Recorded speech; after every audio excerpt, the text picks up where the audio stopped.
নাম অভিষেক দেবিশ্বাস, আমি অ্যাডভোকেট মোহিত মুখার্জির চেম্বার থেকে এসেছি। আমরা যখন ইনফরমেশন পাই আজকে সকালবেলা এই ঘটনাটার, ততক্ষণে মেয়েটি অলরেডি এখানে একটা রিটেন কমপ্লেন্ট, ইনিশিয়াল একটা কমপ্লেন্ট ওখান থেকে বেরিয়েই দিয়েছে এবং বেসড অন দ্যাট ওর একটা মেডিকেলও ও নিজেই গিয়ে করেছে। ওর ফ্যামিলি মেম্বার এখানে একটু এখন নেই, ওরা ট্রাভেল করছে, দাদা বাইরে থাকে, বাবা বাইরে আছেন।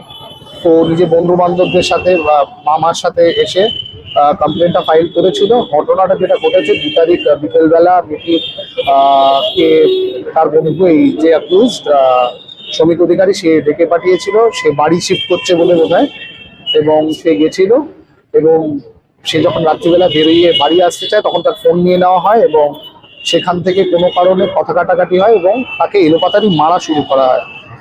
মেয়েটি সারা গায়ে চোখে ব্রুজ আছে এবং তার সাথে আরো অনেক ফর্মস অফ অ্যাবিউজ করা হয় সারা রাত ধরে। মেয়েটিকে ইনফ্যাক্ট মেয়েটি যখন ছেলেটির বাবা মাকে রিকোয়েস্ট করে বারবার করে তাকে বেরোতে যেতে দিতে, তারাও কোনোভাবে তাকে হেল্প করেনি। উল্টে তার যাতে ব্রুজগুলো কভার করে দেওয়া হয় তাই জন্যে তার জন্যে বোধহয় ওরই ফোন থেকে বোধহয় মেকআপ অর্ডার করা হয় যাতে ব্রুজগুলো কভার করা যায়। এবং পরের দিন বিকেলবেলা 5:30টায় যখন সে কোনোভাবে তাকে বেরোতে দেওয়া হয় অনলি অন দ্য কন্ডিশন সে যেন বাইরে গিয়ে বলে যে তোমার আলনায় চোট লেগেছে বা অন্য কোথাও চোট লেগেছে, কোনো বাজে কাজ তোমার সাথে হয়নি। মেয়েটি নিজে কমপ্লেন তো জমা দিয়েছে যেমন আপনাদেরকে বললাম। তারপরে আজকে যখন এফআইআর কপি নিতে আসে মেয়েটি ওর বন্ধু বান্ধব এবং মামার সাথে, তখন সে ভেঙে পড়ে আরো কিছু তথ্য রিভিল করে এবং সেটা আমরা ইমিডিয়েটলি এখানে যিনি অফিসার ইনচার্জ আছেন, ছেলেটি একজন কন্টেন্ট ক্রিয়েটার, আমি যা শুনলাম একজন ইনস্টাগ্রাম ইনফ্লুয়েন্সার, তার নাম শ্রমিক অধিকারী। অনেক দিনের বন্ধুত্ব ছিল, অনেক দিনের কি বন্ধুত্ব কিনা বলতে পারবো না, তবে তারা বোধহয় কোনো কাজ একসাথে করেছে এবং মেয়েটির বন্ধুই ছিল, এটাই মেয়েটি যা বললো। না না না ভাবেনি, এটা পুরোটাই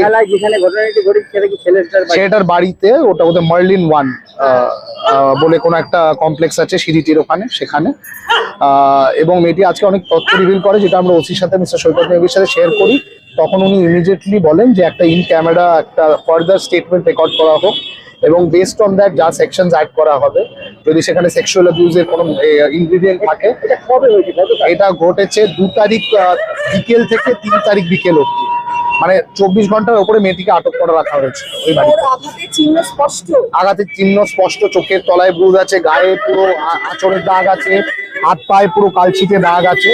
পুরো মেয়েটির বাঁ চোখ না ডান চোখ আর কি, আমি এক্ষুনি বলতে পারছি না, বাট সেটা প্রচন্ড মানে প্রচুর মানে কালচিটে পড়ে